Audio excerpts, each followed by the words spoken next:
अस्सलाम वालेकुम, this is Anka me and today we will study pelvic diaphragm, pelvic fascia, ट्राइकल peritoneum और हम लोग पेल्विक जॉइंट्स भी देखेंगे जो सारा सप्लाई का सारे जॉइंट्स हैं, 3 जॉइंट्स हैं हमारे पास बेसिकली और उनके ऊपर कौन-सी मूवमेंट्स होती हैं। तो ये सब कुछ हम आज की वीडियो में देखेंगे, बहुत ईज़ी टॉपिक है, स्टार्ट करते हैं।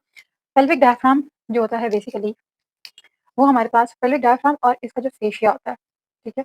जो इसके ऊपर कवरिंग कर रहा होता है, वो दोनों मिलके हमारे पास बना रहे होते हैं इंफीरियर पेल्विक वॉल, ठीक है? तो inferior pelvic wall is formed by the pelvic diaphragm and it's covering fascia, ठीक है? अब हम देखते हैं कि पेल्विक डायफ्राम एक्चुअली में होता क्या है? बेसिकली हमारे पास दोनों साइड्स के, ठीक है? बोथ साइड्स के लिख देती हूँ, ठीक है? दोनों साइड्स के जो मसल्स होते हैं, ठीक, कौन से मसल्स समझ में आते हैं? एक आता है लीवेटर एनाई मसल, ठीक है? और दूसरा हमारे पास आता है कॉक्सीजियस मसल। तो ये दोनों साइड के जो मसल्स होते हैं, वो मिलके हमारे पास पेल्विक डायफ्राम बना रहे होते हैं और ऑब्वियसली इनके ऊपर फेशिया होता है, फेशिया हम बाद में देखेंगे। तो कौन से मसल्स है हमारे पास? एक है हमारे पास लीवेटर एनाई और दूसरा है हमारे पास कॉक्सीजियस मसल। पहले हम ओरिजिन इंसर्शन देख लेते हैं। लीवेटर एनाई जो है वो उसका एक लीनियर इंसर्शन होता है, सॉरी ओरिजिन होता है। ये स्टार्ट करता है बॉडी ऑफ द प्यूबिस से, बॉडी ऑफ प्यूबिस से राइज़ करेगा। उसके पीछे ऑब्टूरेटर इंटरनस होता है, तो उसका जो फेशिया होता है वो भी इसको अटैचमेंट दे रहा होता है, ठीक है? ऑब्टूरेटस इंटरनस का फेशिया और लास्टली जो है वो हमारे पास स्पाइन ऑफ इस्कियम होती है जिससे ये राइज़ कर रहा होता है, ठीक है? और इंसर्ट ये किधर होगा? इंसर्ट होता है ये पेरिनियल बॉडी में। आगे जब हम इसके पूरी डिटेल पढ़ेंगे तो आपको समझ आएगी कि ये कैसे इसकी इंसर्शन है और मैं ये भी बताती हूँ कि पेरिनियल बॉडी क्या होती है। इसके अलावा एनोकॉक्सिजियल बॉडी होती है। ये बेसिकली पेरिनियम के पार्ट्स हैं, उसमें हम लोग पढ़ेंगे इसको, लेकिन अभी क्योंकि ज़िक्र हो गया तो हम इसके अलावा जो यहाँ पे ऑर्गन्स होते हैं उनकी वॉल से भी इसकी अटैचमेंट होती है, जैसे कि वजाइना की, रेक्टम की, तो इसके ऊपर भी इसकी अटैचमेंट होगी। ठीक है? Then we have coccygeus. Coccygeus की काफ़ी सिंपल सी हमें ओरिजिनल इंसर्शन है। राइज़ होता है ये स्पाइन ऑफ द इस्कियम से और इंसर्ट होगा ये lower end of sacrum and coccyx पे, ठीक है? अब पहले हम समझ लेते हैं कि ये है कैसे और बन कैसे रहा है, ठीक है? जो हमारे पास पेल्विक डायफ्राम होता है ना, वो बेसिकली इसका जो फंक्शन होता है वो होता है कि ये सपोर्ट करता है पूरे पेल्विक विस्ट्रास को, सही है? ये स्ट्रेच करेगा, पूरे पेल्विक विस्ट्रा को कवर करेगा और दूसरा ये डिवाइड करता है पेल्विक कैविटी को इनटू पेल्विक कैविटी, मतलब इसके ऊपर वाला जो पार्ट होता है वो पेल्विक कैविटी होता है और उसके नीचे जो होता है वो पेरिनियम होता है। पेल्विक कैविटी में हमारे पास पेल्विक विस्ट्रास होंगे और हमारे पास जो पेरिनियम होती है उसमें एक्सटर्नल जेनिटल ऑर्गन्स आते हैं, बोथ मेल एंड फीमेल के, ठीक है? अब हम देख लेते हैं पेल्विक डायफ्राम को। तो ये बेसिकली जो बना हुआ ये पेल्विक डायफ्राम है। तो ये एंटीरियरली डेफिशिएंट होता है, ठीक है? एंटीरियरली देखेंगे यहाँ से ये डेफिशिएंट है, मतलब यहाँ पे इसका एक्सटेंड नहीं है, ये स्ट्रेच नहीं कर रहा है, यहाँ पे इसका कोई पार्ट नहीं है, ये होलो पार्ट है जो कि इसमें लीफ किया हुआ है, ठीक है? और सबसे पहले ये जो स्ट्रक्चर्स आ रहे हैं ना यहाँ तक, ये ये ये ये ये सारे जो हैं ये जो हैं वो लिवेटर एनाई के। ये लास्ट में जो आ रहा है स्पाइन ऑफ द इस्कियम से सैक्रम और कॉक्सिक्स पे, ये हमारे पास कॉक्सीजियस मसल है। ये अब लिवेटर एनाई जो होता है ना, लिवेटर एनाई के 3 फाइबर्स होते हैं। हम इसको डिवाइड करते हैं, ये 3 फाइबर्स में डिवाइड होता है। कौन से फाइबर्स में? ठीक है? लिवेटर एनाई जो है वो डिवाइड होगा 3 फाइबर्स में। कौन से फाइबर्स में? एक एंटीरियर फाइबर्स में, एक इंटरमीडिएट फाइबर्स में और एक हमारे पास आ जाते हैं पोस्टीरियर फाइबर्स में, ठीक है? एंटीरियर, इंटरमीडिएट और पोस्टीरियर, ठीक है? अब इन सब से आगे अलग-अलग चीज़ें निकली हैं, जैसे कि लिवेटर एंटीरियर फाइबर्स हैं, वो हमारे पास बनाएँगे लिवेटर प्रोस्टेट, ऑब्वियसली ये मेल्स में होगा, ठीक है?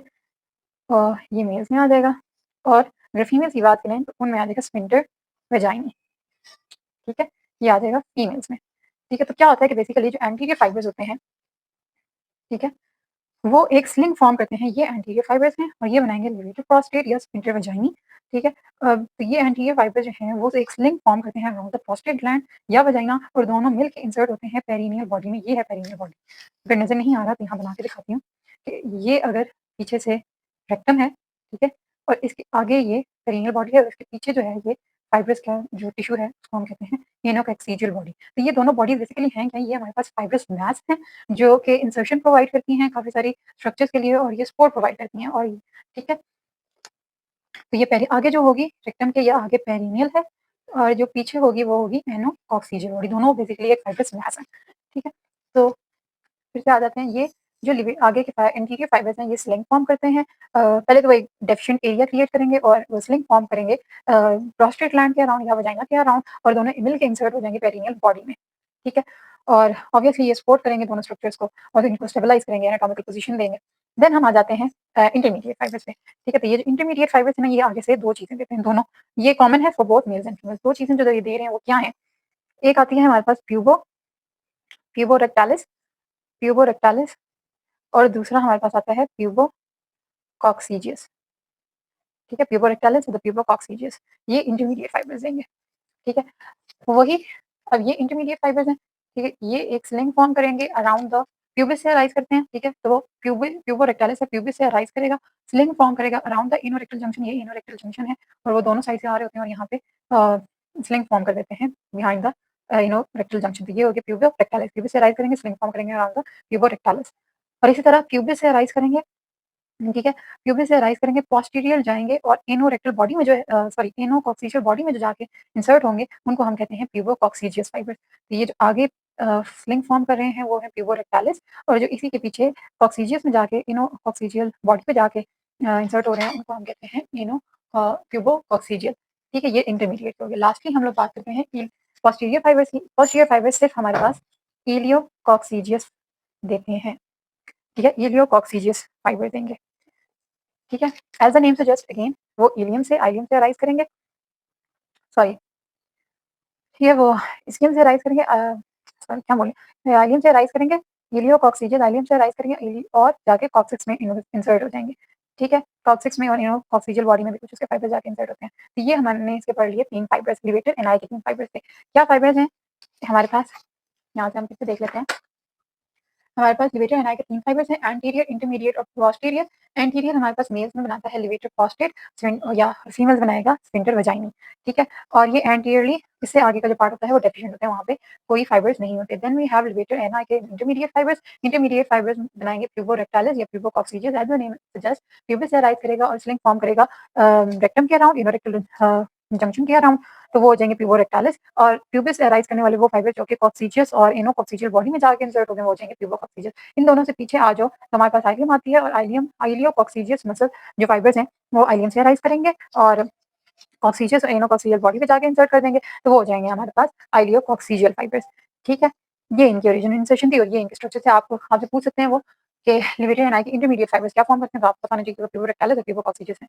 याद करने के लिए आसान है कि पहले हमारे पास यहाँ पे हमारे पास जेनिटल ऑर्गन्स आते हैं, मेल में प्रोस्टेट होगा, फीमेल में वजाइना होगा। ठीक है, उसके पीछे हमारे पास रेक्टम आएगा तो हमारे पास प्यूबो रेक्टालिस पहले आ जाएगा और पोस्टीरियरली हमारे पास कॉक्सीजियस आता है, तो कॉक्सीजियस 2 हैं तो आगे हमारे पास प्यूबो कॉक्सीजियस आएगा और पीछे हमारे पास हाइलियोकॉक्सीजियस आ जाएगा। लास्ट में हमने पढ़ा कि कॉक्सीजियस मसल है तो वो दोनों ऑन आइदर साइड वो पीछे स्पाइन ऑफ द स्किन से राइज करके कॉक्सीजियस और lower part of the coccygeus में जाके इंसर्ट करेंगे। ठीक है, कॉक्सीजियस और सेक्टम में तो वो पोस्टीरियर पार्ट होता है पोस्टीरियर। तो ये सारा जो था वो हमारे पास बन गया पेल्विक डायफ्राम। हमने बोला था कि पेल्विक डायफ्राम जो है, सॉरी जो इंफीरियर वॉल है उसमें पेल्विक डायफ्राम भी आता है और उसका फेशिया भी आता है। तो अब हम देखते हैं कि इसके फेशिया में क्या है। ठीक है, तो जो हमारे पास पेल्विक फेशिया होता है ना, ऑब्वियसली यहाँ पे पेल्विक फेशिया होगा जो कि इसको कवर कर रहा होगा। तो पेल्विक फेशिया जो होता है ना उसकी 2 लेयर्स होती हैं। ठीक है, 2 लेयर्स अब उसकी क्या है, ऑब्वियसली हमारे पास एक पैराइटल फेशिया है, ठीक है, एक हमारे पास पैराइटल फेशिया है और एक हमारे पास विसरल फेशिया है। ठीक है, पैराइटल फेशिया जो होता है वो तमाम विसरल ऑर्गन्स कवर करेगा, मतलब विसरल ऑर्गन्स को नहीं, सॉरी वॉल्स कवर करता है, तो ये कवर द वॉल्स। ठीक है, ये वॉल्स को कवर करेगा और जो सारी वॉल्स को जैसे हम यहाँ पे बना लेते हैं, ये है, ये आइलियम है और ये पीछे से सैक्रम है। ठीक है, और ऊपर से हेयर एम आई, तो ये सारी ऐसे वॉल्स को कवर करेगा। तो फिर ये पेल्विक डायफ्राम तक जाएगा पोस्टीरियरली। पेल्विक डायफ्राम के लेवल पे जब ये आता है ना तो हमने पढ़ा है, अभी हमने देखा है कि पेल्विक डायफ्राम में ये सारे फाइबर्स थे, तो आगे से ये ऐसे करके डेफिशिएंट है, ये ऐसे अगर आगे से डेफिशिएंट है, ठीक है, तो ये जैसे अगर ये डेफिशिएंट पार्ट आता है तो ये यहाँ से सारा इसको कवर करेगा और फिर आगे से ये ऐसे मोड़ के ये इंफीरियर वाली साइड पे चला जाएगा और इंफीरियर पार्ट पे जाके इसको कवर करने लग पड़ेगा। ठीक है, और पेरिनियम में यही पेरिनियल मेम्ब्रेन, आगे पेरिनियल मेम्ब्रेन होती है, ये ऐसे करके नीचे जाएगा तो यहाँ पे पेरिनियल मेम्ब्रेन होती है, आगे उसको कवर करेगा और फिर उसके नीचे जो डीप स्ट्रक्चर्स हैं उनको फॉर्म कर देगा, उनके covers the walls anteriorly it moves down the anteriorly it moves down the pelvic diaphragm and covers it inferiorly. ठीक है, अब जो विस्ट्रल फेशिया, ठीक है, एज द नेम सजेस्ट ये कवर करेगा विस्ट्रास को, कवर्स विस्ट्रास और एट सर्टेन लोकेशंस ये ना कंडेंस होता है। ठीक है, इस ये कंडेंस होगा टू फॉर्म द लिगामेंट। अब वो काफ़ी सारे, मतलब जब हम आगे पढ़ेंगे तो हम लोग डिफरेंट स्ट्रक्चर्स को वन बाय वन पढ़ेंगे तो हम देखेंगे काफ़ी सारे कंडेंसेशंस होती हैं, काफ़ी सारे लिगामेंट्स बनते हैं, जैसे कि सैक्रोसर्वाइकल लिगामेंट होता है, ठीक है, प्यूबोवेसाइकल लिगामेंट है, ये एग्जांपल है, तो ये आगे हम इसको डिटेल में पढ़ेंगे। और लास्टली अब हम यहाँ पे बात कर रहे हैं कि पेरिटोनियम भी आती है। पेरिटोनियम हमने पेरिटोनियम में पढ़ा हो, तो जो इंफीरियरली पेरिटोनियम होती है, सबसे आगे हमारे पास आता है ये ब्लैडर, इससे ऊपर करके ये फीमेल्स के बाद रहती है यूट्रस, और फिर रेक्टम आता है। तो जो पैराइटल पेरिटोनियम होती है ना, वो ऐसे करके पहले ब्लैडर को कवर करेगी, एक फिर यूट्रोवेसाइकल पाउच बनाती है, और फिर ऐसे यूट्रस के ऊपर कवर करती है, फिर रेक्टो यूट्राइन पाउच बनाती है, और ऐसे इसको ऊपर से कवर करके ये फिर पीछे पोस्टीरियर एब्डोमिनल वॉल पे जाके कवर करने लग जाती है, ठीक है। तो हाँ, इस यही पेल्विक, तो ये जो सारा पेराइटम का पेरिटोनियम का पार्ट है जो कि पेल्विक एरिया में है, इसको हम कहते हैं पेल्विक पेरिटोनियम, ठीक है। और ये विस्ट्रल पेरिटोनियम से कंटिन्यूस होती है। ये इसके पेल्विक डायफ्राम था, उसके फेशिया का हमने डिस्कस कर लिया, टाइटल फेशिया और विस्ट्रल फेशिया, ठीक है। और पहले जो डायफ्राम के ऊपर कवर कर रहा होगा वो पेल्विक डायफ्राम का फेशिया होगा। अब हम जरा इसके जॉइंट्स देख लेते हैं, ठीक है। जॉइंट्स में ज़्यादा याद रखने वाली कोई बात नहीं है, आपको पता होगा कि जॉइंट्स हैं कौन-कौन से और इन पे मूवमेंट्स कौन-कौन सी होती हैं, ठीक है। तो जॉइंट्स में हमारे पास 3 जॉइंट्स आते हैं, ठीक है, या बात कर लो तो 4 जॉइंट्स आते हैं अगर आइलर साइड की बात करूँ। सैक्रोइलिक जॉइंट है, ठीक है, जो कि आइलियम और सैक्रम के दरमियान होता है, ऑब्वियसली 2 हिप बोन्स है तो दोनों के दरमियान जो दोनों ऑन आइदर साइड जो होगा सैक्रोइलियम जॉइंट है। एक हमारे पास प्यूबिक सिम्फिसिस है, ठीक है, और लास्टली हमारे पास सैक्रोकॉक्सिजियल जॉइंट है, ठीक है। ये pubic symphysis body of the pubis के दरमियान जो बनता है, सैक्रोकॉक्सिजियल सैक्रम और कॉक्सिजियल कॉक्सिस के दरमियान जो बनेगा। आइलियम और सैक्रम जो होता है वो हर जो जॉइंट है वो अपने कुछ लिगामेंट्स के साथ प्रोटेक्टेड होता है, जैसे कि यहाँ पे सैक्रोट्यूबरस और सैक्रोस्पाइनस लिगामेंट्स होते हैं जो कि इसको प्रोटेक्ट कर रहे होते हैं और इसको स्टेबिलिटी प्रोवाइड कर रहे होते हैं। इसके अलावा हमारे पास एंटीरियर एंटीरियर, पोस्टीरियर और इंटरऑशियस सैक्रोइलिक लिगामेंट्स होते हैं। ये सारी हिप बोन या सैक्रम में आप इसको डिटेल में पढ़ेंगे, कहाँ से अराइज होते हैं, कहाँ से इंसर्ट होते हैं, इन 2 को हमने पहले पढ़ लिया, ठीक है। अच्छा, मूवमेंट की बात कर लेते हैं। ये बेसिकली एक साइनोवियल जॉइंट है, सैक्रोइलिक जॉइंट जो होते हैं ना वो साइनोवियल जॉइंट है, लेकिन जो एडल्ट्स होते हैं ना, ये उसमें इसकी फाइब्रोसिस हो जाती है। एडल्ट्स इसकी फाइब्रोसिस हो जाती है साइनोवियल कैविटी की, ठीक है। और इसमें मूवमेंट बहुत लिमिटेड मूवमेंट होती है but it's very very very limited, ठीक है।